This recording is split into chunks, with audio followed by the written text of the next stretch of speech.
My name is Emily, and for 10 years, my own parents treated my marriage like something that hadn't actually happened, a rumor they'd politely decided not to acknowledge. I met Jake when I was 24, teaching second grade at an elementary school outside Denver, Colorado. My car broke down in the parking lot of a grocery store on a Sunday afternoon, and a man in a faded work shirt with grease under his fingernails offered to take a look before I even had a chance to call for a tow. 20 minutes later, he had it running, refused to take a dime for it, and asked if he could buy me a coffee instead, since apparently that evened things out better. I found out later he owned a small one-bay auto repair shop a few blocks from the school, something he'd started with an old army buddy, Marcus, after they both got out of the service. He wasn't flashy, he didn't own much, but he showed up early, stayed late, kept his word, and looked at me like I was the most interesting person he'd ever met, which is a rare thing to find in anyone, let alone a stranger who fixes your alternator for free on a Sunday. My father, Robert, did not see it that way. Robert had spent 30 years climbing his way up through a regional insurance firm until he became a senior executive, the kind of man who measured other men by their job titles and the make of their car in the driveway. He'd built a certain image of what our family was supposed to look like, and a mechanic with grease under his nails did not fit anywhere inside that picture. I remember the exact dinner when I told my parents Jake and I were engaged. My mother, Patricia, went quiet in the particular way she does when she's waiting to see how my father is going to react before deciding how she feels about something herself. Robert set his fork down, very deliberately looked at me across the table, and said the sentence I would carry with me for the next decade. "Emily, you are throwing your life away on a mechanic. Not a good man who fixes cars."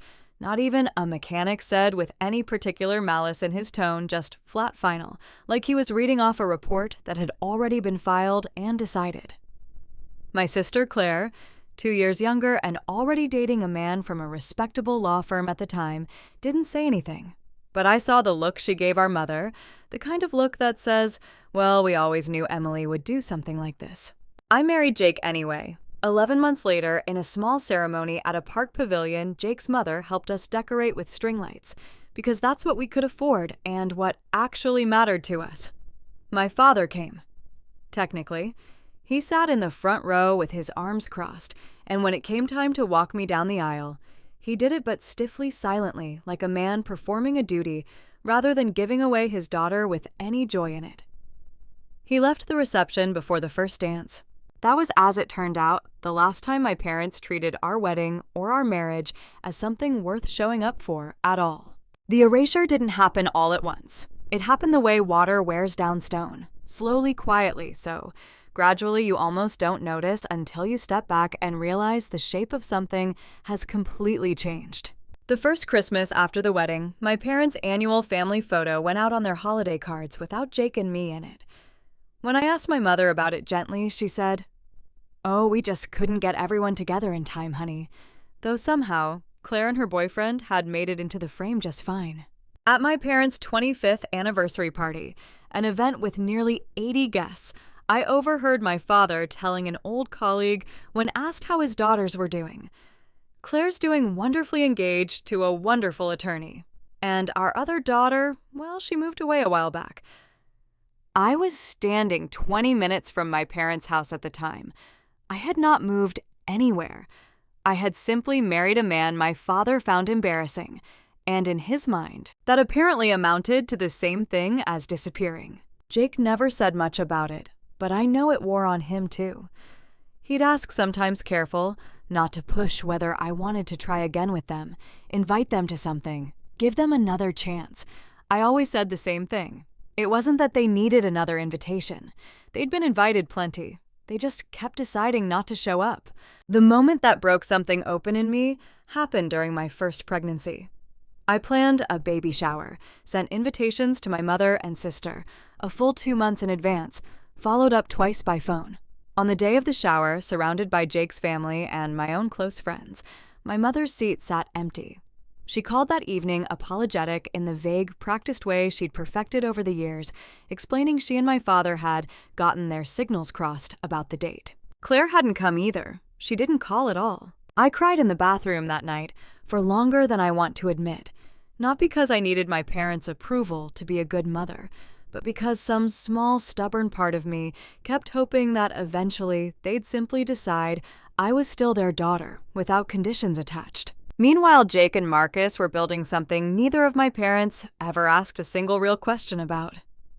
Their little one-bay shop had slowly developed a reputation, first locally, then across the wider metro area, for something unusual: specialized diagnostic and repair work for hybrid and early electric fleet vehicles, a niche almost nobody in the regional independent repair scene had bothered to master yet.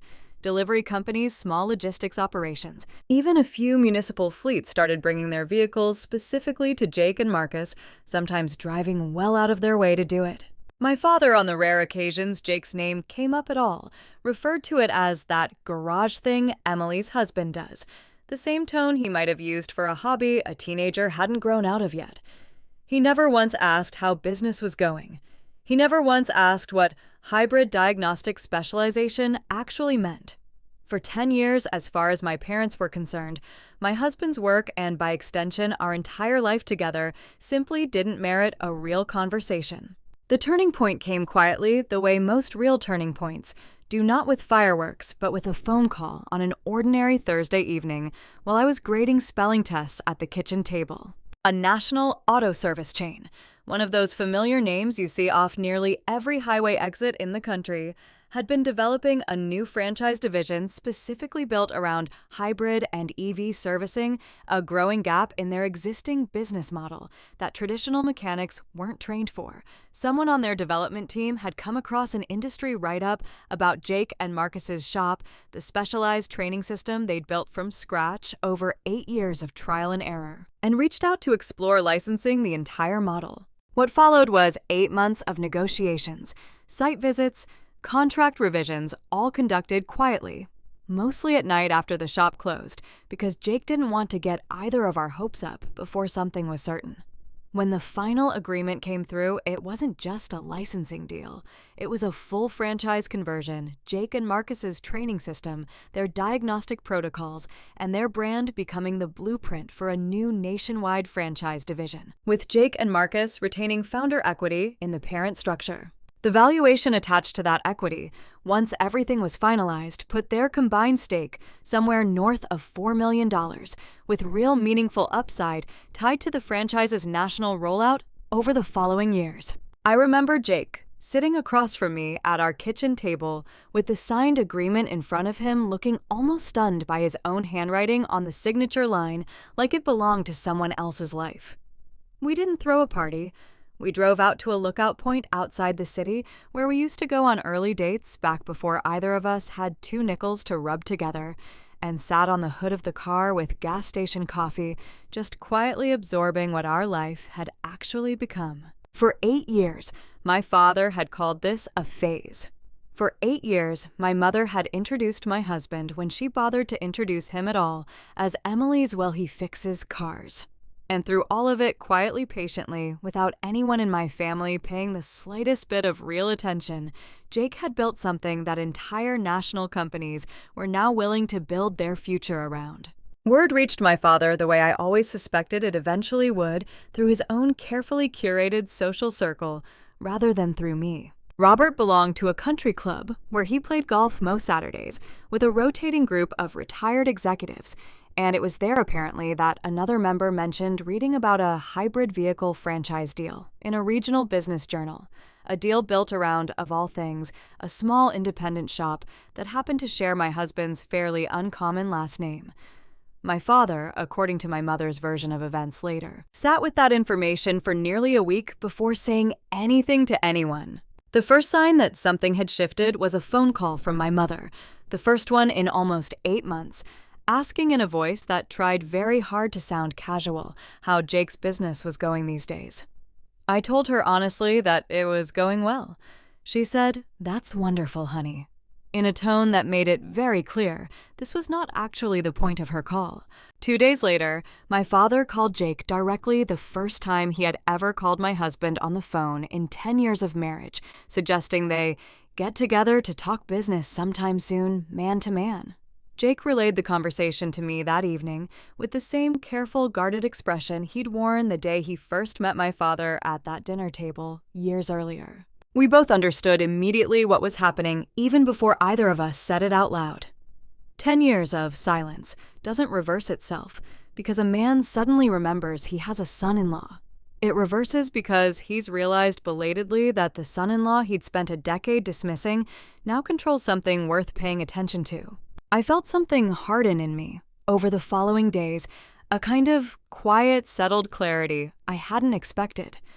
Whatever was coming, I already knew it wasn't going to be an apology. My father was not a man who apologized. He was a man who recalculated. They arrived on a Sunday afternoon in late September, and true to form, they didn't come alone. My father pulled into our driveway in his usual pristine sedan, followed closely by a second car. His longtime family attorney, a stiff, silver-haired man named Harold, who had drafted every estate document my father owned for the last 20 years. My mother trailed slightly behind both men as they walked up to our front porch, carrying a leather portfolio she held against her chest, like it might protect her from whatever was about to unfold. There was no real greeting exchanged. My father shook Jake's hand with a firmness that seemed rehearsed, said something about how impressive the franchise news was, and then without much further preamble, asked if we could all sit down to discuss some important family matters. We sat in our living room. I poured coffee out of a habit, my hands steadier than I expected them to be given the tightness building in my chest. Harold opened the leather portfolio and began speaking in the smooth, practiced cadence of a man who bills by the hour. He explained that given the significant change in circumstances, his exact phrase for the franchise deal, my father felt it was only prudent to formalize certain protections around family assets going forward. What followed was a list presented as though it were simply due diligence, a restructured estate plan that would route any future inheritance through a trust controlled by my father rather than passing directly to me. A request that Jake grant my father a small advisory or consulting position within the franchise's parent company, given his decades of executive experience, and buried near the bottom of the third page, a clause requesting first right of refusal on any future equity Jake or Marcus might sell, meaning that if my husband ever wanted to sell any part of what he'd built, my father would have the contractual right to buy it before anyone else could. I sat there and felt something in my chest go very cold and very clear all at once. This wasn't concern for my well-being. It wasn't even really about money in the way I might have assumed on the surface.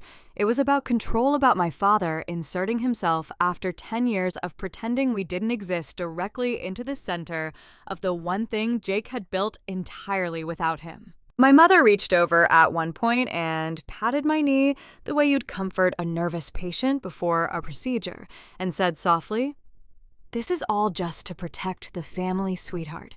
Your father only wants what's best." I almost laughed. 10 years of missed birthdays, an empty chair at my baby shower, being introduced to strangers as a daughter who'd moved away, and now suddenly a sudden fluent concern for the family conveniently arriving alongside a $4 million valuation. Jake had been quiet through most of this sitting, with the folder in his lap, reading through each page slowly, his jaw working the way it does when he's holding something back. Finally, he set the folder down on the coffee table and looked directly at my father. "Robert," he said, his voice, "even for 10 years you wouldn't shake my hand at Thanksgiving. You called what I built a garage thing. You didn't come to my daughter's baby shower because it slipped your mind." He paused. "And now you want an advisory title and first right of refusal on my company." My father's expression tightened to the particular look he gets when someone has said something he didn't authorize being said out loud. "This isn't personal, Jake. It's about protecting Emily's future." "Emily's future," Jake said quietly, "has been just fine without you in it for a decade. You made that choice, not us." He looked over at me, then back at my father. "The only thing that's changed is the number attached to my name. That's not concern, Robert. That's an invoice." The room went very still. My mother's hand slid off my knee. Harold shifted uncomfortably in his seat the way lawyers do when a meeting has stopped going according to script. My father, to his credit, tried one more angle. Leaning forward, his tone shifting into something almost pleading, which I had genuinely never heard from him before. "Jake, be reasonable. We're family. Families support each other. We're not, though," Jake said. "Not really. Not in any way that actually counted until 3 weeks ago." He reached into his own jacket calmly and pulled out a folded document of his own, one he and his lawyer had drafted quietly in the days after my father's first phone call, anticipating correctly exactly what this visit would eventually become. He slid it across the coffee table toward my father, instead of signing anything from Harold's portfolio. My father picked it up, confused at first, scanning the header. It wasn't a counteroffer. It wasn't a rejection letter. It was titled in plain, deliberate legal language, "SOI Certificate of Dissolution of Family Retainer." A document Jake's attorney had drawn up specifically for this moment, formally and permanently severing any financial claim advisory role, consulting position, or future access my father might otherwise attempt to establish in connection with the franchise, now or at any point going forward. "I talked to my lawyer last week," Jake said, quiet and steady. "You've spent 10 years treating this marriage like it wasn't real. Like Emily wasn't really your daughter and I wasn't really your family. So I figured if that's the arrangement, let's make it official. This isn't a business document, Robert. It's a divorce paper for whatever this fake friendship has been between us for the last 10 years. Sign it and we're done pretending you have any claim on either of us." My father stared at the paper for a long moment, his face draining of color in a way I don't think I'd ever seen on him before, a man who had built his entire identity around never being caught without the upper hand suddenly finding himself holding a document that stripped him of exactly that. "You would do this," he said finally, over some paperwork. "No," Jake said. "I'd do this because, for 10 years, you made your choice clear every single time you had the chance to make a different one. This just makes it official." My mother, silent through all of this, finally spoke, her voice small, cracked in a way I hadn't heard from her since I was a child. "Robert, maybe we should just—" "Patricia," my father said sharply, and she went quiet again, the old pattern reasserting itself even in this moment. Harold, sensing there was nothing left to salvage, quietly began gathering his own portfolio back into its leather case. My father sat there for what felt like a very long time, the dissolution document still in his hands, before finally standing, setting it back down on the coffee table without signing it, and walking out without another word. My mother lingered by the door for just a moment, looking back at me not quite an apology, but something closer to regret than I'd seen from her in 10 years before, following him out. We never heard from my father again after that afternoon. My mother reached out once several months later, a short, careful email that didn't defend him, but didn't quite apologize. Either just a small opening a door, left slightly ajar.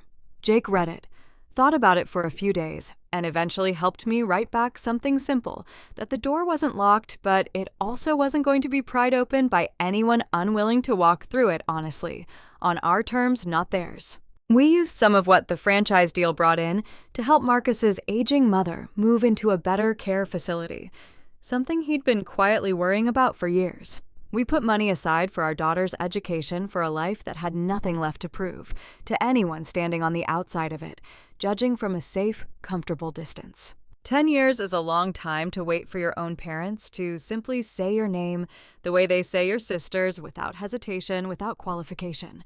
But I've learned something in the time. Since that Sunday afternoon, some relationships were never really family in the first place. Some were just arrangements maintained for appearances, right up until the moment they stopped being convenient to walk away from. And some doors, once you finally see them clearly for exactly what they are better left closed behind you, quietly and for good.